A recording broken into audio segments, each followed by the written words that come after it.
Hello beautiful people, ములక్కాయలో పాలు పోసి ఎప్పుడైనా వండారా? చాలా టేస్టీగా ఉంటుందండి. ఎలా చేయాలో చూపిస్తానండి. ముందుగా కడాయిలో కొద్దిగా ఆయిల్ యాడ్ చేసుకుని అది హీట్ అయిన తర్వాత కొంచెం ఆవాలు వేసుకోవాలి. ఆవాలు బాగా వేడయ్యి అవి చిటపటమన్న తర్వాత అందులో పచ్చిమిర్చి, కరివేపాకు వేసుకుని అవి ఫ్రై అయిన తర్వాత ఆనియన్స్ వేసుకోవాలి. దీనికి కొంచెం ఎక్కువ ఆనియన్స్ పడతాయండి. ఒక మీడియం సైజ్ పాయలు అయితే ఒక 4-5 వేసుకోండి. అవి చిన్న చిన్నగా కట్ చేసుకొని బాగా ఫ్రై అయిన తర్వాత మునక్కాడ ముక్కలు కూడా వేసేసుకొని ఒకసారి బాగా కలుపుకొని ఇప్పుడు ఇందులో టేస్ట్కి సరిపడనంత సాల్ట్ అలానే పసుపు యాడ్ చేసుకోవాలి.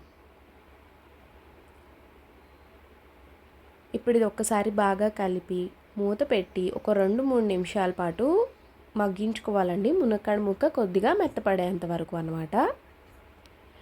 ఈ కర్రీకి కారం అంతా పచ్చిమిర్చి నుండే వస్తుందండి. మనం ఇంకా ఎర్రకారం వేసుకోము, పాలు పోసి వండుతాం కాబట్టి ఈ కర్రీ తెల్లగానే ఉంటుందన్నమాట. ఇప్పుడు ఇందులో ఒక పెద్ద గ్లాసుడు పాలు పోసేసుకోవాలన్నమాట. కాచి చల్లార్చిన పాలను యాడ్ చేసుకుంటున్నాను. ఒకసారి బాగా కలిపి ఈ పాలతోటి ఆ ములక్కాడ ముక్కలు చక్కగా ఉడకాలన్నమాట. ఒక 5 మినిట్స్ పాటు చక్కగా ఉడికించుకుంటే చూసారా అలాగా.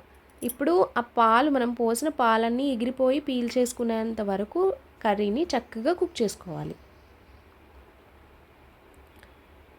అంతేనండి. దీంట్లో ఎక్కువ ఫ్లేవర్స్ వేయకూడదు, ఎందుకంటే మునక్కాడికి ఆల్రెడీ ఒక మంచి ఫ్లేవర్ ఉంటుంది. ఆ ఫ్లేవరే దీనికి సరిపోతుంది. ఊరికే అనవసరమైన మసాలాలు, ధనియాల పొడి, జీలకర్ర పొడి లాంటివి దీనికి అవసరం లేదనమాట.